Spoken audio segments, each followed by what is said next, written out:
Hello, everyone. Welcome to Casting Through an Intersectional Lens.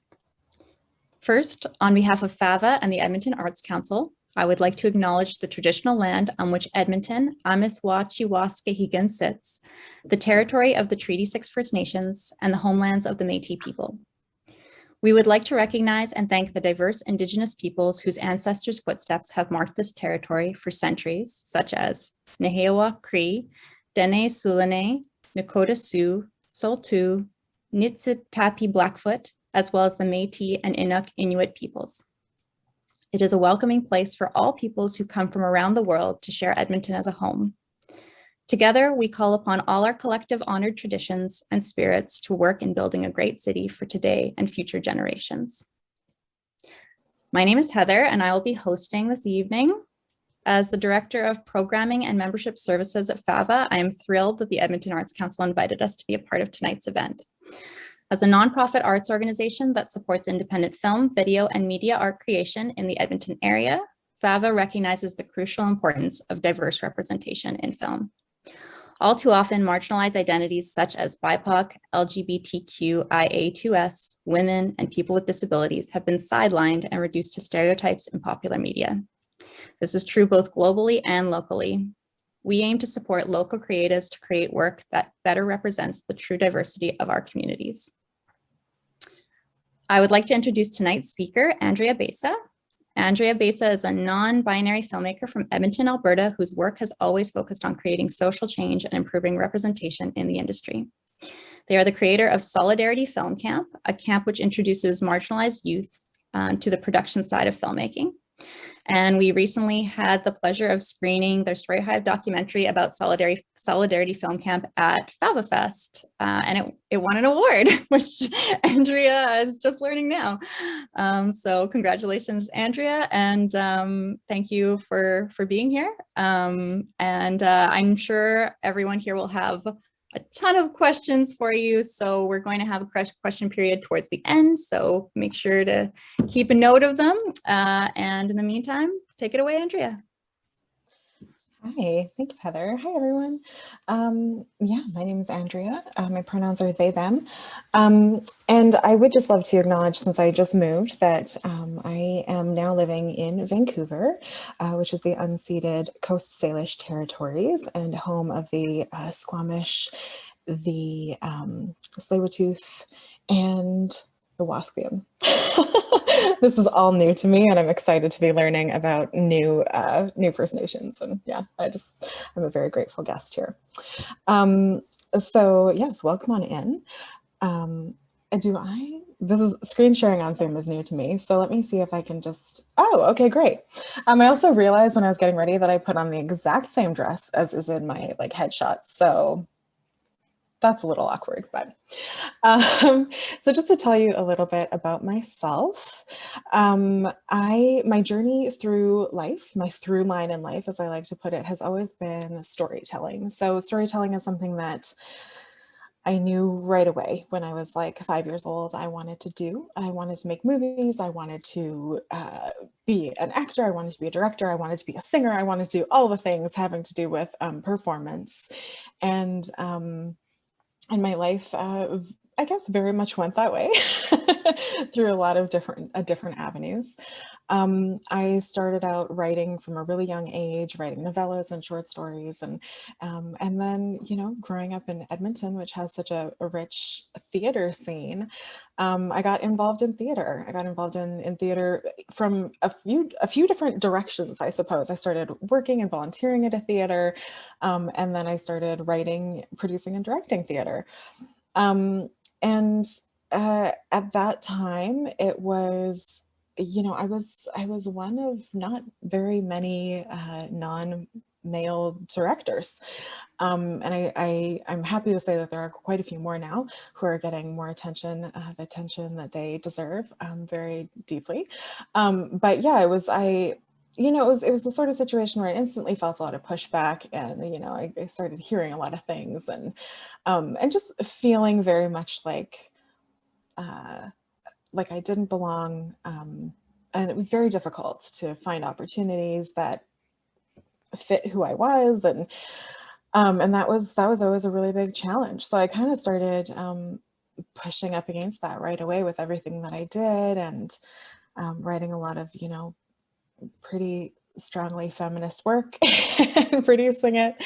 And after a number of years of working in theater, I you know, including moving to Scotland and doing my master's in playwriting and dramaturgy, I came back to Canada and basically had jumped right into filmmaking, which was kind of hilarious to do a master's in theater and then immediately switch over. But filmmaking is something that I've always wanted to do, and so it was really fantastic to sort of dive in. And as I'm sure you know, because you know, you read Twitter or watch any sort of news source, if Hollywood is you know, filmmaking is also a very male-dominated industry. It's a very it's a very sort of homogenous. There's like one person making all of the film that we see in the large cinemas. And things are changing very slowly, but we'll talk about that shortly. So, you know, I moved from one industry to another where once again I was being told that I wasn't capable of doing things and I wasn't seeing opportunities. I was seeing nobody who looked like me or had my lived experience. I was seeing nobody making film or working in film.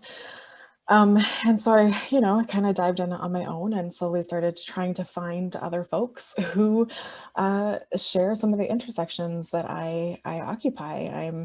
I'm queer. I'm fat. I live with chronic illness. I'm part of the disability community. I'm, you know, I'm non-binary, aka not a cis man. So there was, I very much felt like I checked off a lot of boxes that made me feel very isolated a lot of the time. But over the years, I have been so grateful and lucky to build a community of other folks who feel just as ostracized in the filmmaking community. And so I really wanted to, I've always focused my productions on hiring as diversely as possible and giving opportunities to all of the marginalized folks I know who aren't considered for a lot of other work. So as Heather mentioned, I ended up creating Solidarity Film Camp, which had its pilot year right before the pandemic hit. Thankfully, we managed to wrap the film camp, and I think it was less than a month later, the pandemic hit and the world changed. But the camp was a huge success. We had about 10 participants. It changed a little bit throughout, but youth from ages 14 to 24 who again represented all different intersections, LGBTQIA2S+ youth, trans youth, youth of color, disabled youth, and we taught them how to make films, which was, you know, beyond my wildest dreams. I don't think it could have gone better, and I don't think I could have met a more amazing group of human beings in that experience. And yeah, so that's sort of my story. That's sort of what landed me here. I have done a lot of work, a lot of activism in terms of, you know, pushing for representation in the industry, and just trying to create change, because I think that we, you know, often we get caught up in Hollywood statistics and we kind of lose sight of the fact that, you know, Hollywood might as well be Edmonton, or Vancouver, where I now live. It's, you know, the statistics are pretty much the same across the board, and we need change. So I don't remember what my next slide is. All right, so I just wanted to show, this is, bear in mind, these are stats from 2019.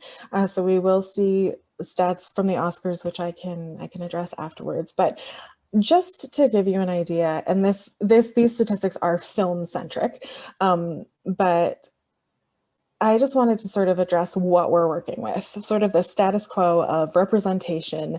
I tried to address as many intersections as I could.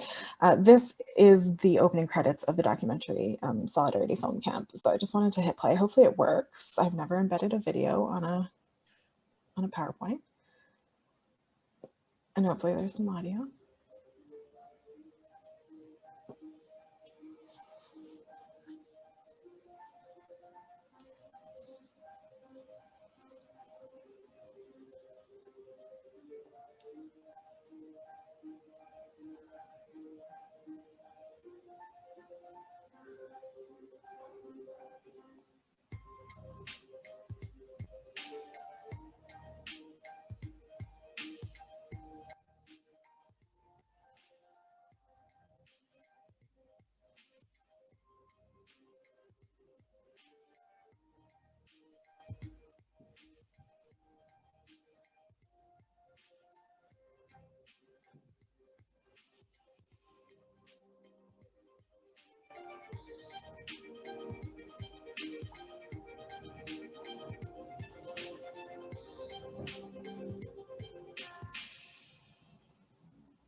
All right, so that's easier than me like spouting off statistics. So, you know, the Oscars have now been running for 93 years, and there have now been, I guess, there have been a couple more women nominated, so I think we're up to 8 in 93 years, and now 2 have won, and thankfully, you know, this year's winner is a woman of color, which is incredible, but 2 women in almost 100 years, that is pretty staggering. I know the statistics moved a little quickly, but if you saw not even 1% of television contracts in Canada go to Indigenous women, probably the most upsetting portion of all the research I did for Solidarity Film Camp was surrounding Indigenous women, because the statistics basically don't exist because the representation doesn't exist. Everything is 0%, which was, you know, not something that I was not aware of. I was aware of that, but it was just pretty horrifying to be sort of like confronted with that over and over again as I tried to find information. The same goes for folks with disabilities. Any sort of like disabled representation was just like basically non-existent. And unfortunately, what we do see in a lot of these instances when there is sort of this like quote unquote representation in the film and TV industry is that it's tokenized representation. And a lot of the times the casting is highly problematic. And so that's like diving into what we're talking about today. You know, we have seen all too many times transgender folks played by cis actors, which is very problematic on so many levels. You know, there's also very recently the musician Sia created her film, I can't recall what it's called, in which she hired an able-bodied young woman to play somebody with autism, and it was an incredibly offensive representation of what autism looks like. And, you know, unfortunately also came up that the actor was really concerned about what she was doing and was kind of told like, don't worry about it, we'll protect you. And, you know, then of course landed herself in this horrible situation of unfortunately perpetuating a lot of stigma around folks with autism. So, oh, I don't want to play that again. I want to talk about inclusive casting, and again, casting with an intersectional lens. And the fact of the matter is that like inclusive casting has to start with inclusive content. It has to start with inclusive writing. There's sort of, you know, no way around that. And it can very much be sort of like a chicken and egg situation. And that also is true when it comes to how do we make this better? You know, how do we improve representation?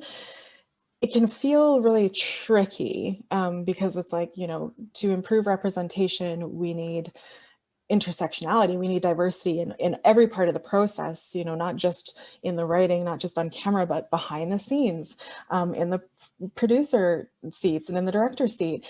And it can be, unfortunately, the reality is that it can be very difficult to get marginalized people in positions of power because we don't see it. So it becomes this, like, you know, it has been this cycle of history, of course, not just in the film industry, but in all sort of like positions of power, that we keep ending up with more of the same.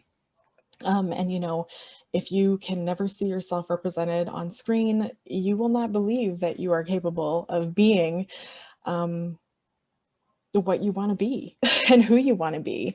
And this is something that, you know, that I felt growing up, certainly, and that, you know, in doing interviews for the film camp and even with the workshop leaders, it was striking. It was something that came up constantly, you know, that in all of our own ways, regardless of sort of the number or the specific intersections we all belong to, just this notion of going through life watching TV and film, knowing like that's not for me, you know, that life isn't for me. It's not about me. It has nothing to do with me. And I remember, you know, growing up wanting to be an actor, and growing up always being a chubby kid and always being, you know, that's just my body type. It's totally normal. But I remember distinctly sort of like giving up on being an actor and knowing by the time I was like 15, like that's not for me because people don't hire people who look like me. And telling that to, you know, my mom, and, you know, now thinking back, I just think how devastating. Now that I'm old enough to have a kid that age, I just think how devastating. And nobody should have to feel that way. So anyway, so back to, and now this is interesting because this little, can I move this little column? It's blocking my, here we go. Okay. So having an inclusive production obviously starts with having an inclusive team. And, you know, well before you start looking at who you're going to cast in a production, it's really important to consider like who's actually working on this piece, who is holding or sharing sort of the power on a production, who is making, who are your decision makers, who is holding the production itself accountable.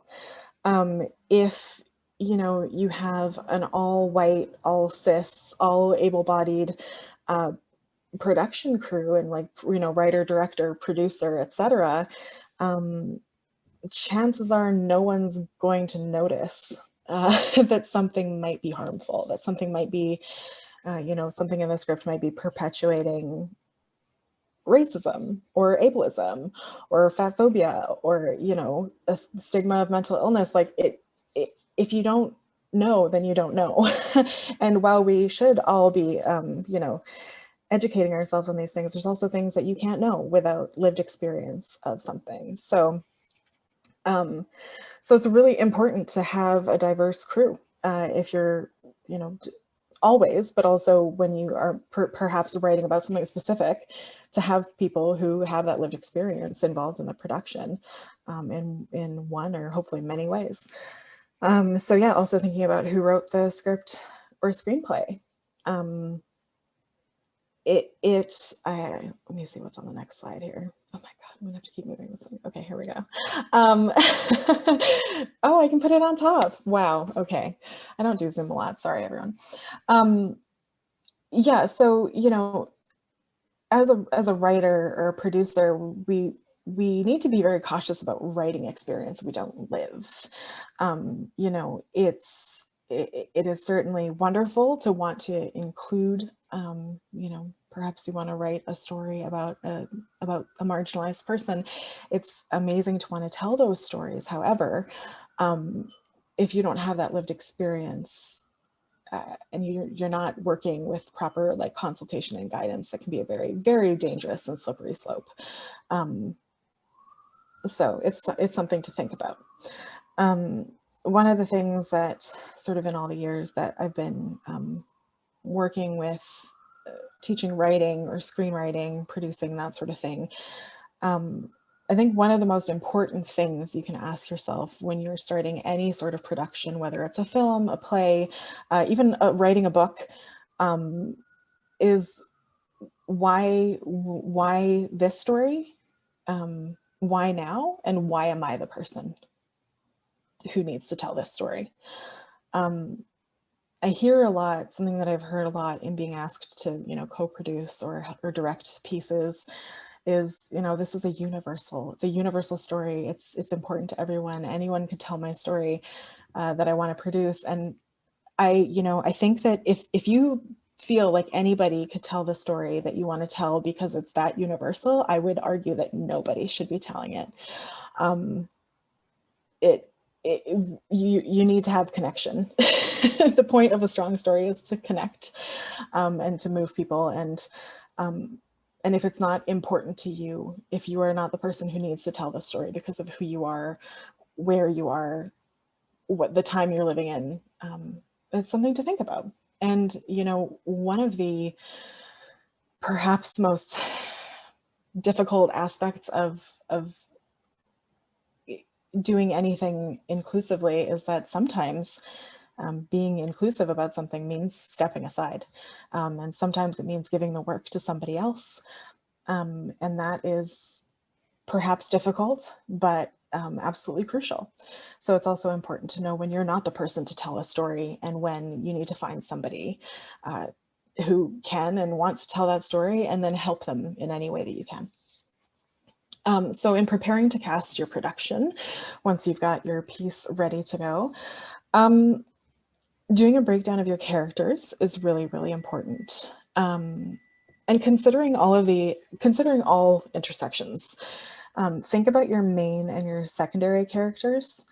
And these points are kind of all tied in together. So maybe I'll just read them all and then we can chat a little bit. Confronting your internalized biases. I want to talk about the words normal and average.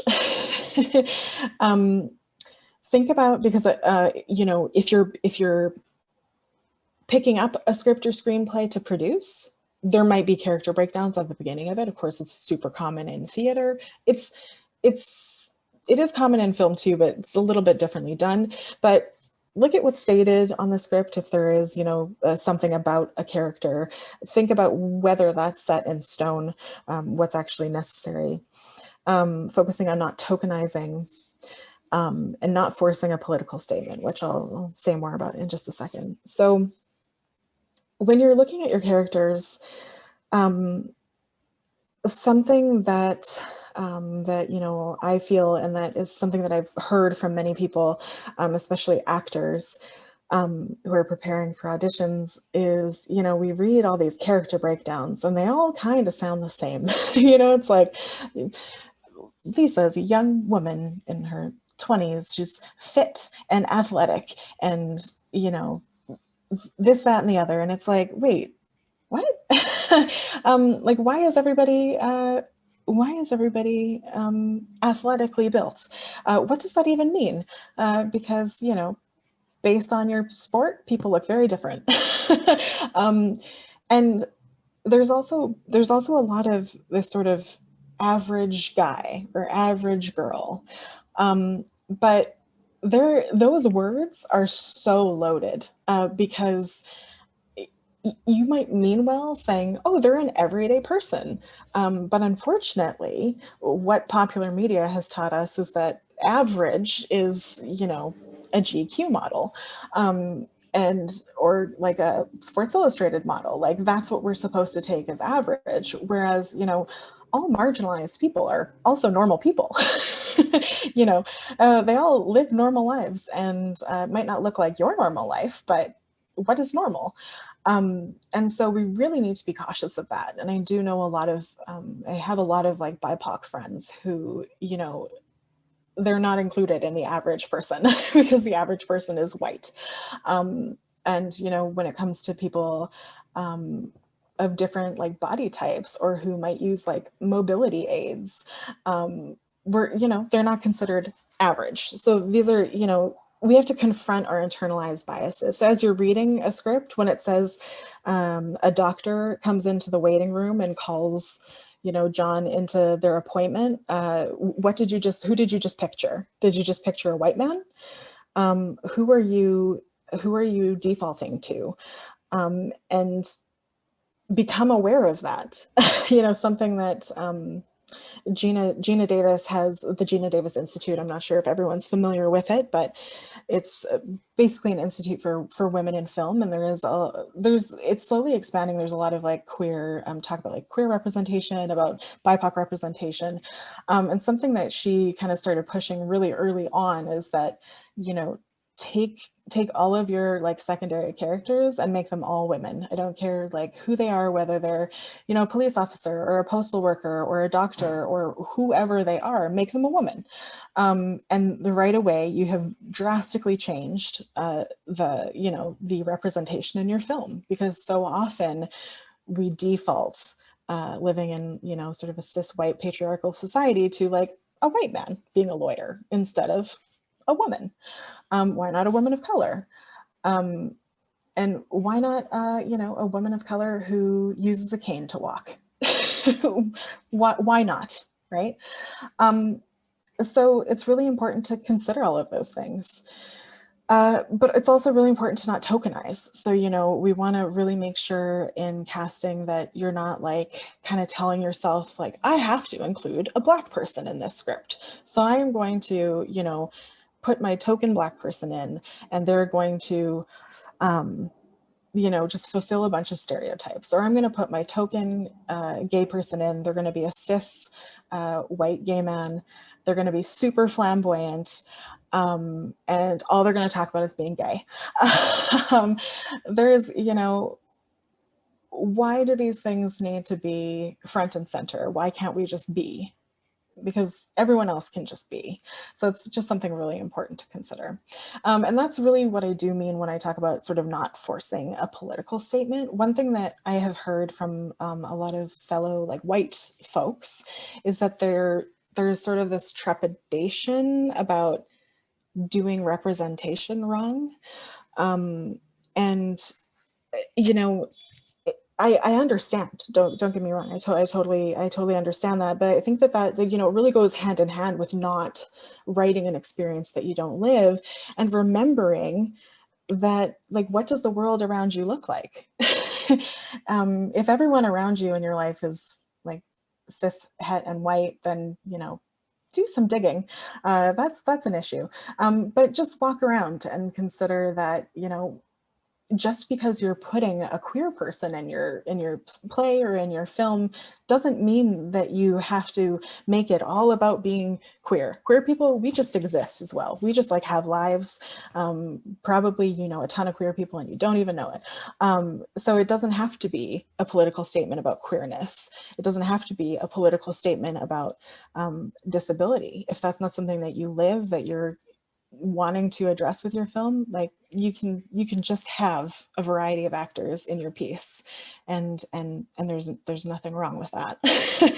And of course, you know, you want to consider how you're maybe writing those characters, or go through like a sensitivity viewing.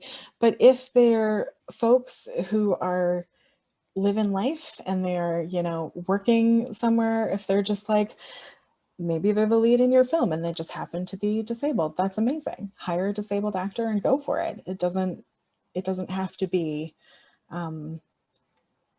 it doesn't have to be everything. And I say that, of course, not diminishing the importance of representation, but just to say that it doesn't have to be scary. It can be amazing. And the impact that that's going to have is huge. So this is a joke, but 0%, the percentage of marginalized folks who love auditions and casting calls. So preparing a casting call or audition notice, I'm sorry, I'm just going to check the time so that I don't go super over. Okay, so again, it's always really important to consider who's in charge of casting. Can you hire somebody, you know, who maybe specifically has training or knowledge, has lived experience of marginalization, who can help you cast your piece? And remember, again, we sort of mentioned this, but like wording is everything.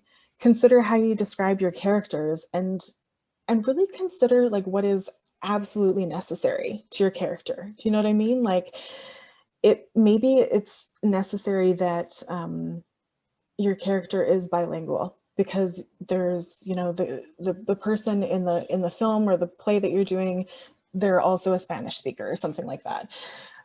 Is it necessary what color their hair is? Is it necessary like what color their skin is? Is it necessary that they're a certain weight or a certain build, or can they just, it's like, what's actually important there? It's really, again, it's about like sort of confronting those internalized biases that you have, thinking about who you might automatically connect with certain roles, and being really intentional with your choices. And again, thinking about, you know, what normal or average means, like just really address those things. Another really important thing about putting out a casting call when you are specifically, you know, working towards hiring inclusively is to remember how you factor into the process. Because it's fantastic if you want to hire a really diverse cast and crew for something, but you need to also recognize your own privileges and the sort of where that lands you in terms of safety. So, you know, for example, I am very aware that when I'm casting and I'm being very intentional with my wording that I would like to hire BIPOC folks for a role, that I'm a white human being, and that Black, Indigenous, and folks of color who might be reading that casting call, if they don't know me, why on earth would they trust me to, you know, to have a piece that is safe for them, to create a space that is safe for them, you know, just saying that you're LGBTQ friendly. Like, honestly, when people say that to me, that means nothing to me, because if I don't know you, it's amazing to think that you're an ally, but you might still, like, you might just be saying that. I don't actually know what that means. So it's really important that we are open about who we are, you know, and where we're coming from. I feel like in the past, casting has been there's been a very sharp sort of hierarchy of power where the director is like, they're calling all the shots, and the actors, it's like a cattle call, right? We're going to bring in all these people, we're going to look at you, listen to you, read these lines, and then we're going to decide who's good. And I think it really needs to become a lot more of a conversation about what you're trying to do with a production and who you are. Show off your past work, tell people what intersections you belong to, tell them the learning that you're trying to do, introduce them to the rest of your crew. Be open and intentional about what you're trying to do. If you are trying to have, you know, an inclusive cast, or just a whole crew rather, and just, you know, think about how you're sharing yourself with everyone. And in that same vein, I think it's crucial to be prepared with ample sides, if it's, you know, a fictional piece, or if you're doing a documentary or something, to be just like, be prepared with a lot of information, because again, when it comes to creating a safe space, that's trust that needs to be built. So you need to be just prepared to say, I have these sides, give them a read. You know, I want to know going into something that I'm not going to be auditioning for a role that's going to be perpetuating everything that, you know, all the microaggressions I face in a day. And again, I still have a ton of privilege. So it's important to give that. And I think that up to now, casting has been very, you know, one-sided. And I think it needs to become a lot more about like actors also auditioning you. Let's talk about what this production is going to be. And it's also really important to be open to like questions or corrections. You know, if you are, maybe something is worded improperly, and somebody just wants to offer feedback, it's important to be open to that, and to not, you know, to not be immediately defensive or upset if somebody from a community you're trying to work with is offering you something. So just being open to that conversation. And then once you have a sort of, you know, who you want to cast, it's really important to be, you know, ready with how you're going to share it. Another sort of thing that I've heard a lot is that like, oh, well, I would love to hire more BIPOC actors, but there aren't any. And that couldn't be further from the truth. Or I would love to hire trans actors, but there aren't any here. And I just am here to tell you, you probably know like a million trans people and you just have no idea. It couldn't be further from the truth. So when you are going to cast a production, make sure you give yourself good timelines. Give yourself time to allow for the space to find the right people for the roles, and to find who you want for the roles, so that you don't, in sort of desperation or in a time crunch, give in to like, well, this person isn't LGBTQ, but like, we'll just let them play it. We'll just let this cis person play a trans character. They have a friend who's trans or something. Like, it's just, that's, give yourself time to actually find people. And it will take work, just FYI.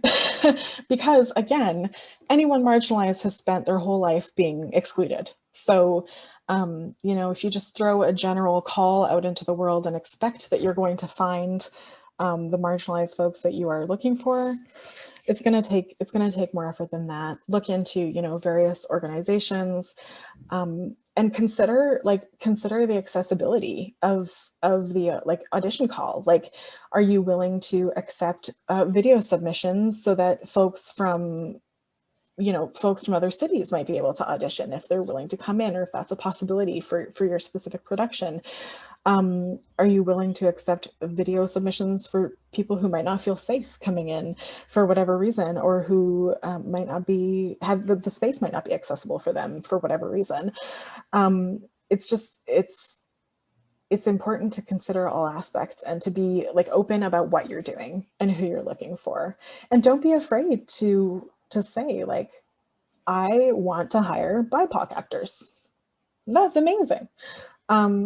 Again, just make sure that you're prepared to share about that. Yeah, let me see here. I just started talking and then didn't look at my slides. Yeah, be open to like accepting different types of submissions, and think about like where the safe spaces are. Who can you connect with? Where can you post your casting information or your audition notice or whatever it may be, that will actually hit the communities that you're trying to communicate with. And then think about your audition space. Again, is it safe? Is it accessible? And remember that, these aren't things you're just allowed to say, oh, it's a safe space for everybody. I accept everyone, no matter who they are. That's totally great. But what will your potential actors be sort of like walking into, think about like actual physical accessibility. If you are bringing in people who might have mobility issues, are all of the chairs, like, do they have tiny like arms on the sides of the chairs? Is somebody who's not a size 2 going to fit in a chair? Are they going to feel awful and uncomfortable? Will somebody who might use a mobility aid be able to get into the building? Like, what does it look like? Is there parking? Is there a set of stairs? Is there an elevator? As someone with multiple chronic illnesses, these are questions I always have to ask. And I think it's important to know. It's important to know what you're in for, because again, when you live with, when you live within a lot of intersections, like, your anxiety can be so high that you won't even give something a chance if you're not sure that it's going to be okay. So again, that's why I say, accepting like video submissions is awesome. Or just like being open and opening communication with the people who want to audition, and just kind of seeing what they need. So final steps. I'm kind of going through this really quickly, sorry, but so you've maybe seen a bunch of submissions, and now what? Again, confront your internalized biases. Really remember that, education isn't everything, and neither is a ton of experience, because when you are working on hiring, inclusively and with intersectionality in mind, you have to remember that a lot of people, they might not have ever had the opportunity to submit to something. They may maybe all of the pieces that you see in their reel for a film are secondary roles, and not a lead role, because they've never even been considered for a lead role. So it's just like, it's important to remember to, you know, think about what you experienced and who that person is, and rather than focusing only on maybe like how much work they've done. Being prepared to like provide accommodations for folks is really important, and communication is key, and consent is a must. You know, ask people what they need. If you're working with queer actors, like, disclosure is not yours is not yours to give to anyone. You know, you need to be cautious about someone else's safety in terms of potentially outing them to a whole group of people when they're not prepared for that. In terms of like folks with disabilities, like what sorts of accommodations do they need? And I think, you know, it's funny because like people who have these lived experiences are always very willing to talk about it. It's just we're never, you know, it's never brought up. So a lot of the times things are simple. A lot of the times there's just this, you know, there's this misconception that it's so much work and it's so difficult and it's going to be a nuisance and this, that, and the other. I was on a panel a couple weeks ago for the Citadel about anti-fat bias in the arts, and you know,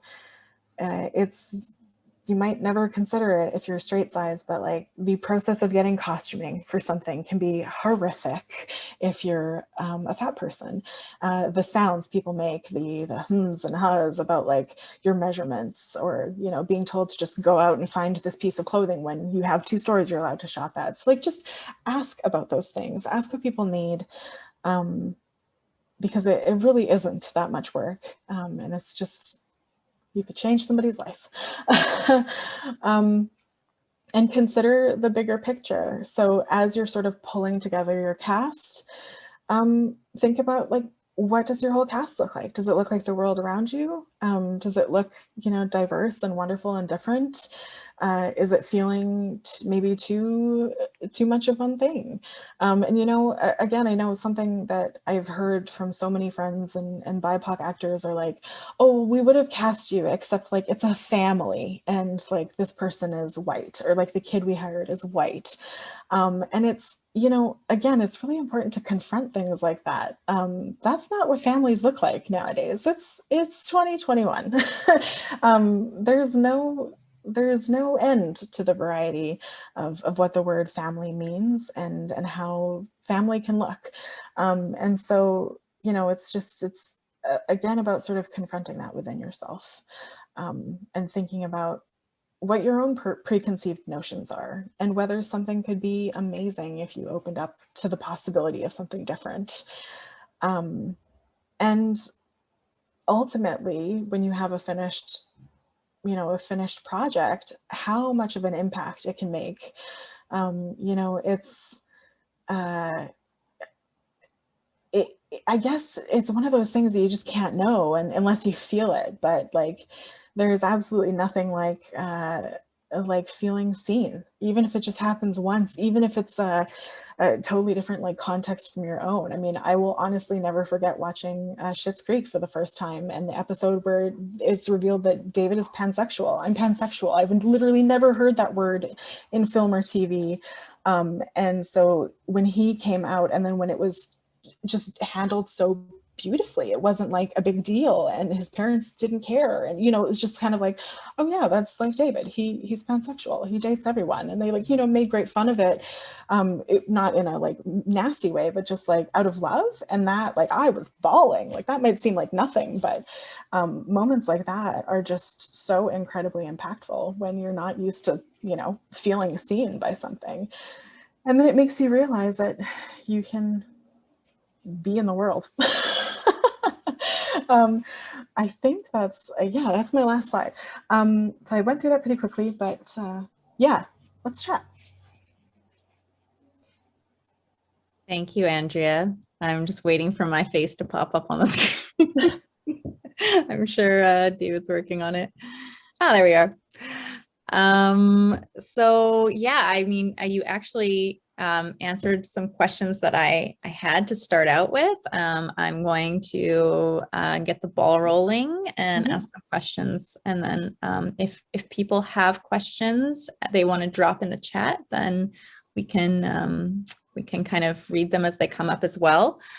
So I guess my first question is, you just spoke about something really interesting to me, which was kind of non-visible marginalization, and also this idea of disclosure. And so I'm really interested in this idea in terms of when you're casting and you want to be inclusive in your casting.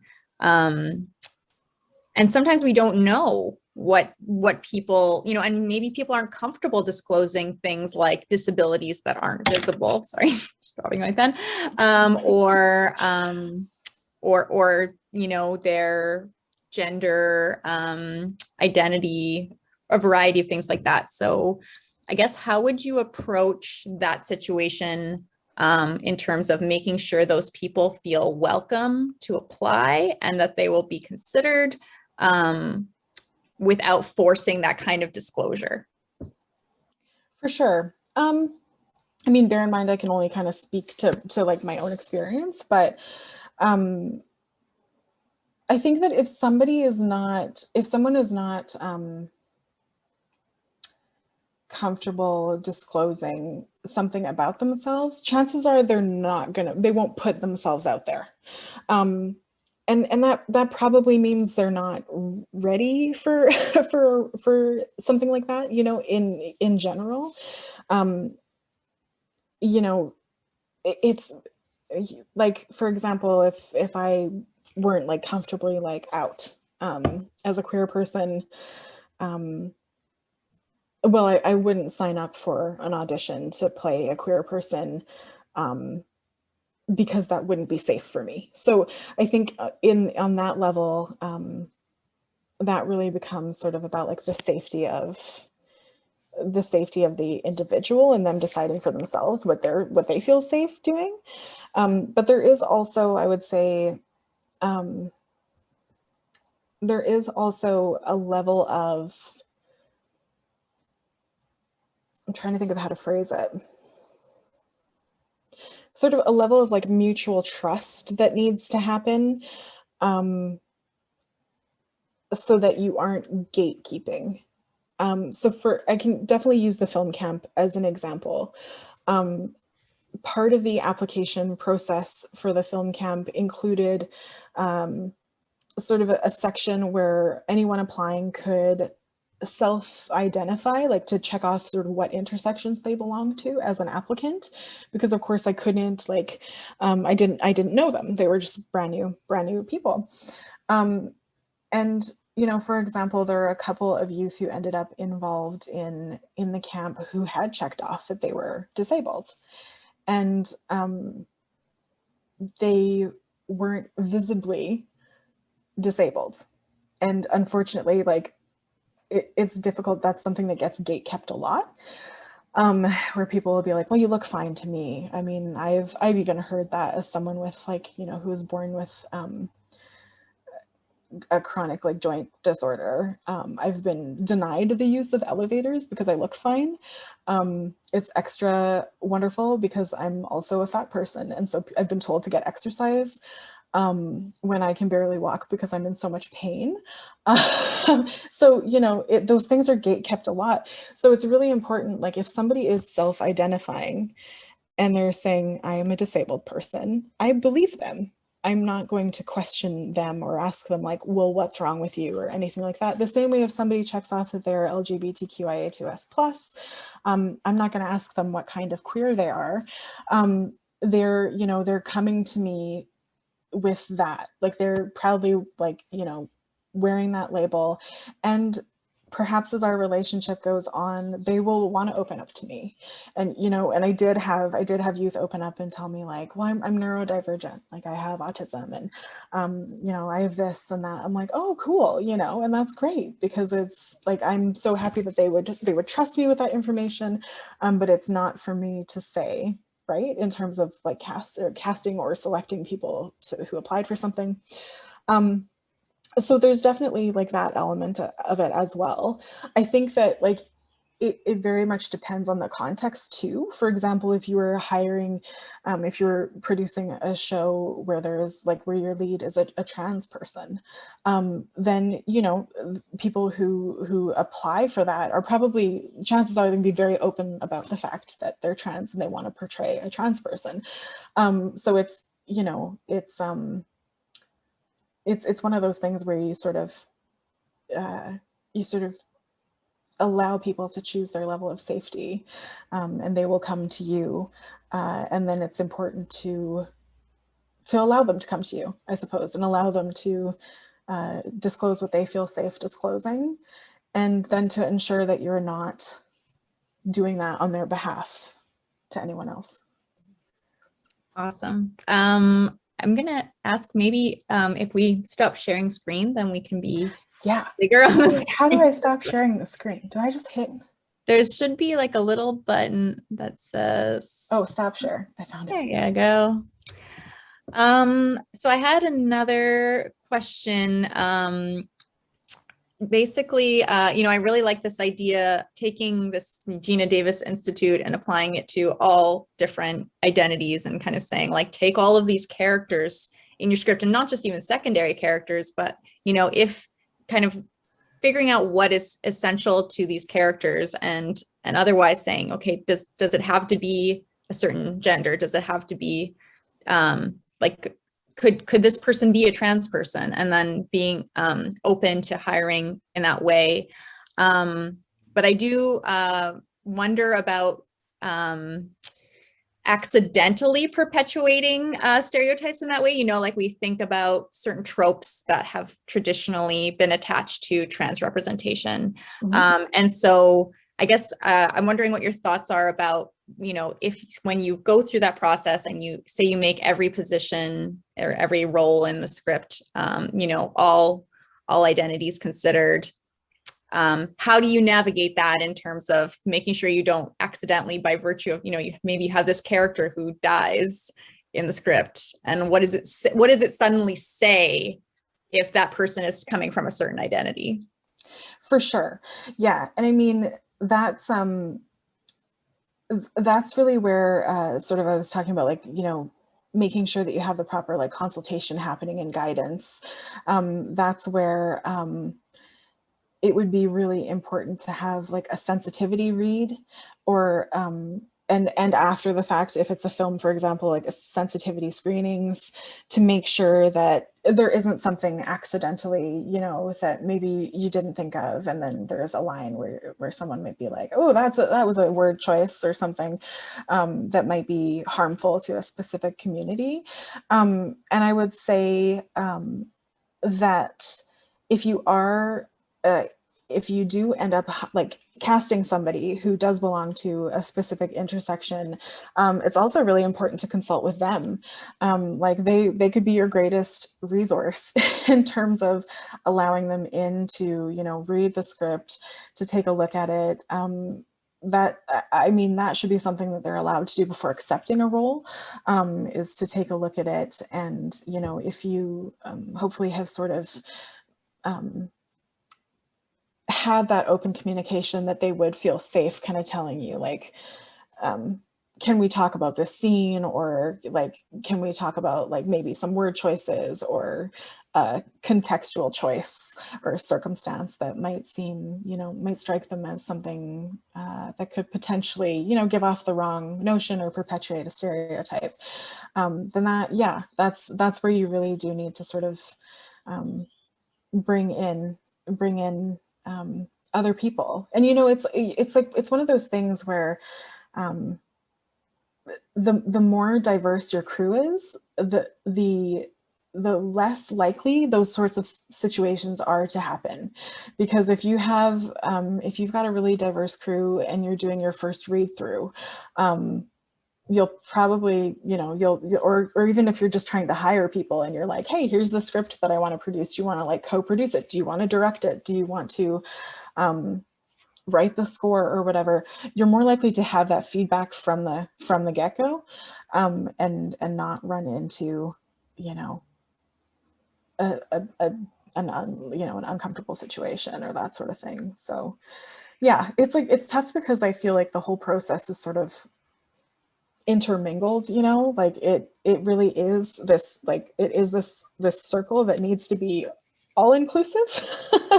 So that we're ensuring that there's a lot of diverse eyes on a piece. How many times has like a fashion brand released something that is like super racist, and immediately you just know like there wasn't a single person of color in that room. Because if a single non-white individual had looked at that design, they would have been like, whoa, let's not, this is not okay, right? So it's, it's one of those situations where as we improve representation and diversity, it like, it'll just continue to sort of like improve in all ways.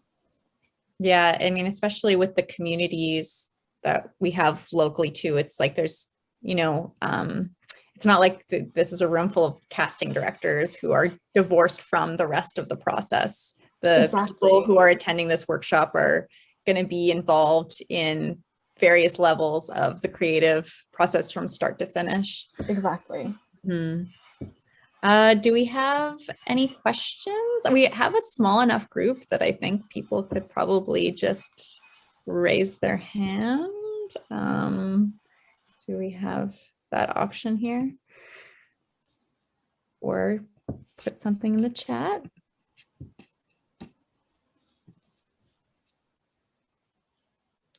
Morgan's turning her camera on. Hi, Morgan.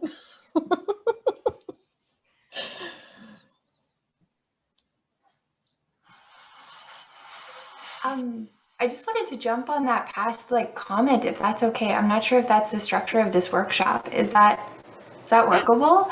I think for just jumping on what you were laying down is also that consultation is also labor, and I think that also has to be paid for folks, because I think that's something just 1,000%. jumping off that is it tends to happen a lot, and then it's just that extra role that's not actually solidified. So that's just something that came to mind of things that have happened in past. So yeah, 100%. I mean, when I mention having people on your production team, those are paid people. That's not something. Definitely ensure that you're paying people for their time. And there are a lot of people who offer sensitivity reads and stuff like that. For the first people to come to mind are Jackie and Hunter Cardinal. They do a lot of that type of work. That's part of their business. They do consultation, and so it's it's important to acknowledge that that work is not only time, but it's emotional labor a lot of the time. So thanks, Morgan. Are there any other thoughts or questions?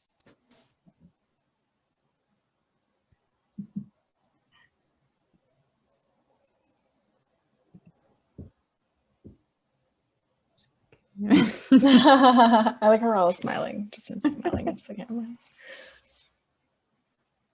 Oh, David, you're muted. Were you going to say something? May I jump in? Yes. There seems like there's this fabulous collision of people who have heard loud and clear that they want to expand the range of people's experiences that they represent on the screen. But a lot of those people, as you say, don't have those experiences firsthand. What would you tell somebody who is starting to try to figure out how to tell a story that isn't personally experienced on the screen?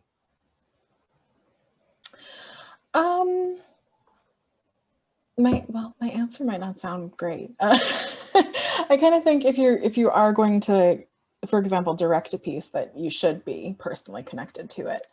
And I think that, I think that sort of, as I mentioned a little earlier, like sometimes doing the work towards better representation does mean stepping aside, and that doesn't mean that you can't be involved by any means. I think that, you know, sometimes it means maybe hiring a writer and you want to produce something, hiring a director, making sure that, yeah, basically that you are giving opportunities to folks, and sort of like, I'm trying to think of like how to kind of properly word. It's like that can be the work that you do, you know, is helping to produce other people's work. It's very much something, you know, with the camp as an example for me, like, I really wanted to focus on having as many BIPOC participants as possible, because I don't see enough like BIPOC folks of like various intersections creating work, because they don't have the opportunities. And so helping young people who want to tell their stories, and sort of like using the knowledge that I have and imparting that, like helping them learn how to use a camera and learn how to use editing software, and talking about like writing, and teaching them what I know. That was definitely, you know, my way of trying to empower them to do their own thing. And that's not about, you know, it's not about any work that I'll have in the future as like a director, but that to me is not like, the point is that they need to go and be and do and change the world, because it's like the more different stories we can get out there, the better. So yeah, it's I think a lot of the time, especially as white people, we need to step aside. Yeah, and I totally get that. Yeah. But I guess what I'm thinking of my day job hat, quite often I'm talking with artists who are trying not to capture one perspective, but are trying to still work authentically from their own perspective, but also build in representation of other communities, other artists, other experiences. So I get sensitivity reads and that as a later stage of development for a work. But what is the first step if you are looking at trying to incorporate other cultures, other experiences into a complicated work? Mm-hmm. Well, I think that I think one of the easiest things for white people to do is honestly to just like remember that queer folks, people of color, are everyone. And that, you know, I think it ties back to sort of what I was saying about like that not everything has to be specifically about that experience, like about like politically about that experience, and just being open to casting that as anyone, truly, you know what I mean?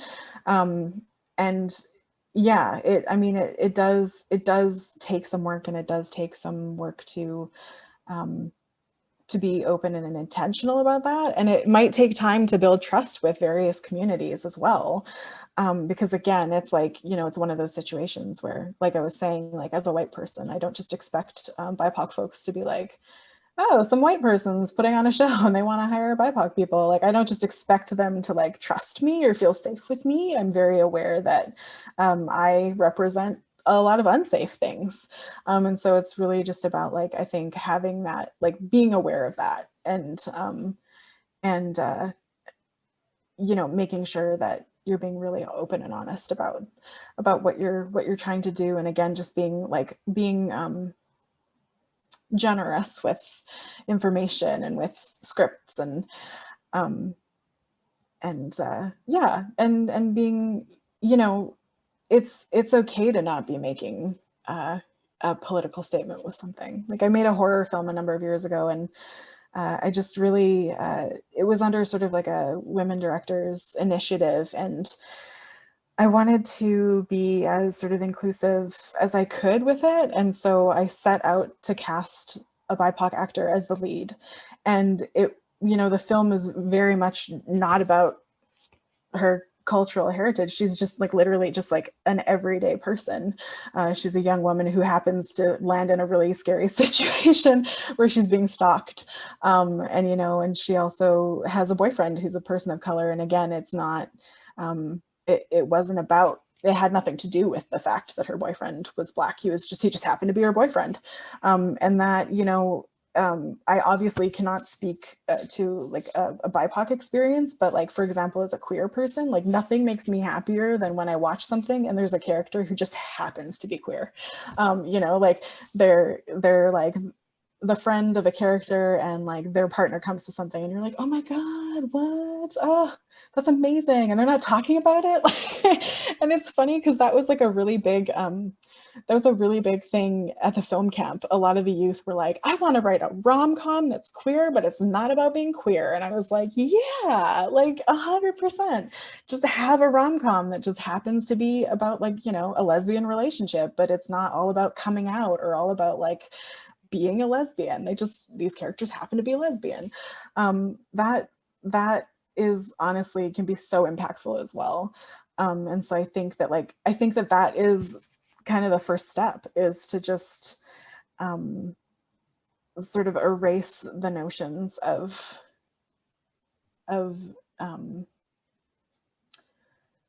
needing to make it about someone's intersections and just allow them to just be. And again, of course, that does come with, like Heather was we were talking about, like it does come with like being aware of context and who this character is, and being, you know, aware of like whether that could potentially perpetuate any sort of dangerous stereotypes and that sort of thing. So I say just do it, but not flippantly. Because obviously you want to ensure that, you know, let's say you've got like a character and you don't want to just like cast somebody as trans who's going to be offed right away, because that's unfortunately the only trans representation we often get, is that trans folks are usually, you know, it's trans women and they're almost always portrayed as sex workers, and they're usually murdered. And it's just like, you know, a very unfortunate thing. It's a very unfortunate like stereotype that has happened in film and TV everywhere. So, you know, that's probably not who you choose to cast your trans person as. And I'm laughing at that because it's just the stereotype is just so awful. Sometimes you gotta laugh or you cry. Thank you.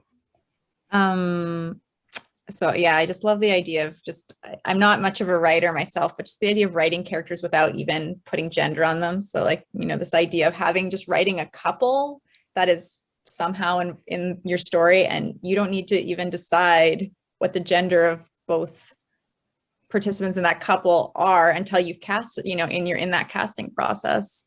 100%.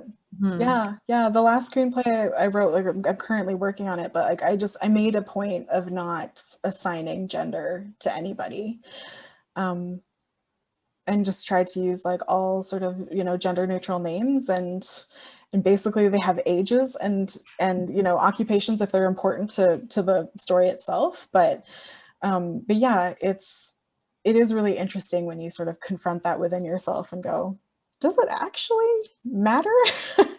Is it actually important if this person, you know, what genitalia they have, or like what gender expression they have, or can they just be, you know? I have one more question. So I've read some kind of articles about how casting notices are often posted and kind of the subtext. And you mentioned this with this idea of, you know, someone being described as average or normal. And other terminology that's been used is like, you know, especially in Hollywood scripts, is an all-American person. Yeah. Mm-hmm. Or often it's like if the race is not identified, then the assumption is that they're white. And then otherwise, you know, even just the way that sometimes they'll, the word like African American will be for a more like upper middle class person of color, whereas Black might be used for someone who maybe represents a very different stereotype. So Yeah. and then there's some debate about, you know, posting just with no race attached to characters versus saying like we're all races accepted. Just wondering what your thoughts are in terms of like wording those kinds of postings. Yeah, for sure. I mean, I think that, and this is just sort of like my personal, like from my own personal experience, I think that where it's important to mention, you know, race or any other intersection is in what your intention is with your casting. So, you know, I think that it's important to list off your characters and then maybe say that as a production, you're putting specific emphasis on hiring diversely, and you know, maybe there's a specific intersection that you're, you know, maybe you're a queer writer, and so you just really, you want to make sure that you have like a lot of queer folks in your cast, so you can, you know, in that case you'd be like, so there's these characters and, you know, their genders are not specified, and as a production, like we're open to all gender expressions, and like who we find will determine what those, who those roles are, you know what I mean? So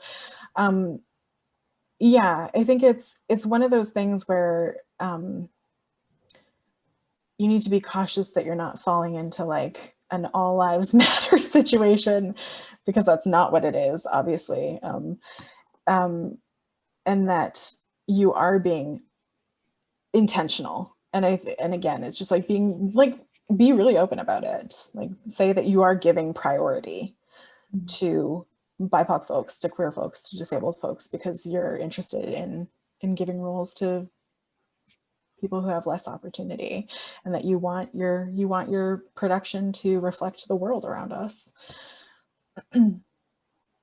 Great. If there aren't any more questions, I would Eva like. had a question. Oh, sorry, I missed that. Hi, Eva. Oh. Do you still see me? Yep. Okay, so I just, yes, I had a question because I wanted to say the work you do, Andrea, is to me the most important part, because coming not just from casting but from whole production, it's not just that you want to hire somebody of a diversity of a diverse background, but you do need to also hire people that have some skills, and you can build these skills, but it is indeed not only out of ignorance, but there needs to be at least some skill that you then can build on. So what you do is crucial, really crucial, to have camps, I mean, particularly in your camp. And I want to say that if you work, if you are not a member of a particular group and work with it, sometimes it is also not ignorance. I want to say that twice now I did a documentary with a so-called disabled person. She has a doctorate, but is way smarter than me, but is classified as disabled. And in both cases, it was the person who approached me saying that there is nobody that she knows, and I'm the only one in the film industry who knows, and would I tell her story? It put me in an awkward situation, because it is not my immediate world, although I do have other friends with some various forms of disability. But I was aware that then judgment is passed on me. I mean, but I'm very likely the films, the 2 documentaries I did with Heidi may not have been made. And also Heidi was the writer. She's an amazing, smart woman. And then we co-directed. It made the production several thousands more expensive because it was done slower. Heidi's speech is very much impaired. So, but what I want to say is that I would like that people and activists for a diverse representation should also be aware that sometimes it is not that you want to take their place, but it's sometimes because you were approached. And until we have enough people trained now, Heidi has 2 directing credits on her resume, right? That's awesome. Until we have it, there may be a little bit of overlapping where we learn from each other. I obviously learned from Heidi many things, and Heidi also learned from me. So I just wanted to throw that perspective in, that it is not only ignorance that sometimes somebody who doesn't live in that world is part of the production. Oh yeah, I know, and I certainly I've never no intended that in any way. But no, you're right, and I think it's amazing. I think that, for example, the fact that you and Heidi, like that Heidi wrote the piece and that you co-directed, like that's huge, right? Like that's an opportunity that you know, as she was saying to you, like she would never have that opportunity without connecting with you as somebody in the film industry. So I mean, that is, like, I would say that like your role in that is exactly like is amazing, in saying like, yeah, this is the skill set that I have, and we can work together to tell your story. I think that is like we need more people doing that. And that was also like when David was sort of asking about sort of the first steps that you can take, and I said, you know, sometimes it's to step aside, but I didn't say to not be involved, because in that, you know, if somebody approaches you and they have a script, and let's say it's just about a lived experience that is totally opposite of yours, that doesn't mean that you can't be involved, especially if they're new to it, right? As you mentioned, yeah. Like now Heidi has directing credits and stuff, like that is exactly where you can use what you have, and use the skills, the privilege that you have, the knowledge that you have to be like, let's make this happen, and I'll help make this happen for you. So then maybe, you know, you become a co-director, or maybe instead of, depending on the situation, maybe instead of directing, you become a producer, and you're like, yeah, here, I'll help you and I can guide you to do this. So that's exactly what we need happening. Absolutely.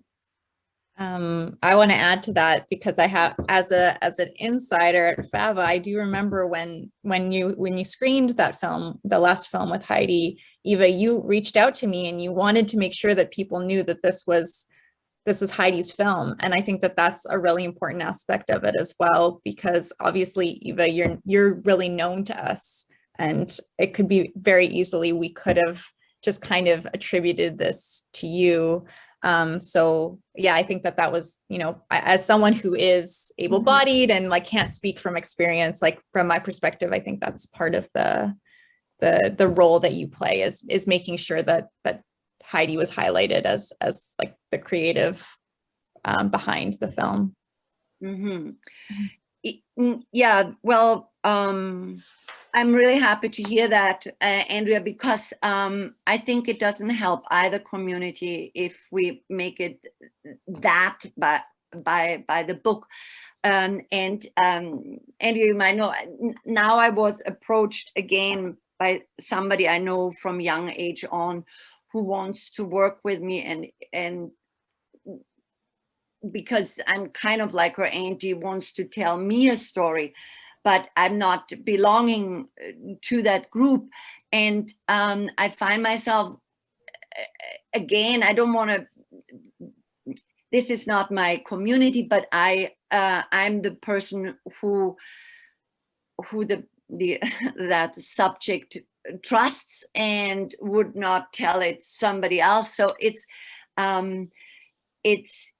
always making me a little bit uncomfortable, and I want to do it in a way that is most respectful. So this time I actually want to even put that in the documentary, to say this is how it came about. And not that I want to be in the documentary, but people may ask, why you, Eva? But it causes, for people who don't belong to a certain group but want to help that group, it poses a reverse challenge of how to do it most respectfully. For sure. Yeah, I think I hear you. I understand where you're coming from. I mean, definitely, like, for example, with Solidarity Film Camp,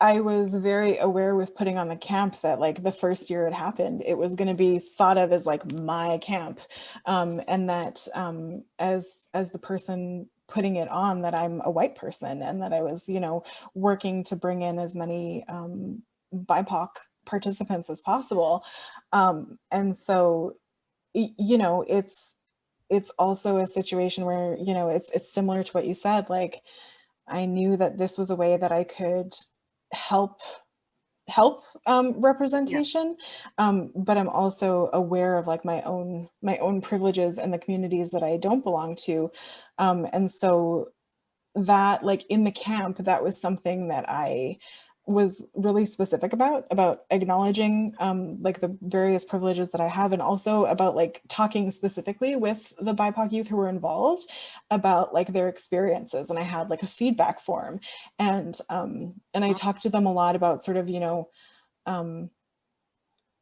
a couple of them they have, like, their own sort of, like, arts organization, and I was like, cool, so maybe next time this camp happens, like, would you be open to, like, partnering up on this? Would you be open to coming back as a workshop leader? Like, because it's never, like, for me, my intention with the camp has never been to have it be mine, but rather I knew that I could start it. I knew that I could make it happen, and that once there was, like, sort of visible success, and it was like a visible, real thing, like a palpable thing, because I tried to partner up with a lot of organizations, and I reached out to a lot of organizations, and I got ignored by a lot of organizations.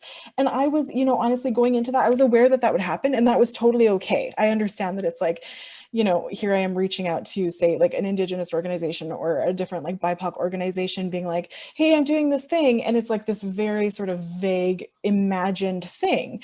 And so, you know, I knew going into the first year that it would most likely be, you know, me and my colleagues. And we did have, like, a pretty diverse group of, like, workshop leaders, for example, but, like, I was aware of those limitations from the start.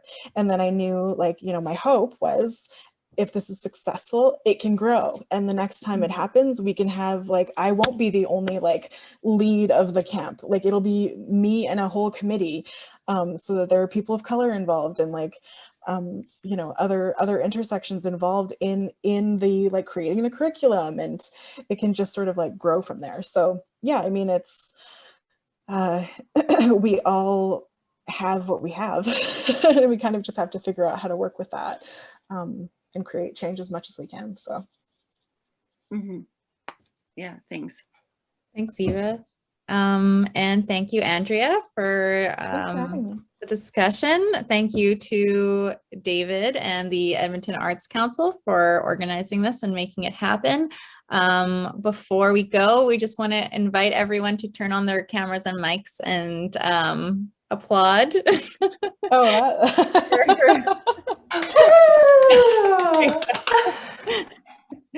Thank you. Thanks for coming. Oh, there you go. There's everyone. thanks, everybody. Yeah, thank you so much for giving me the opportunity. I'm always grateful to talk about this.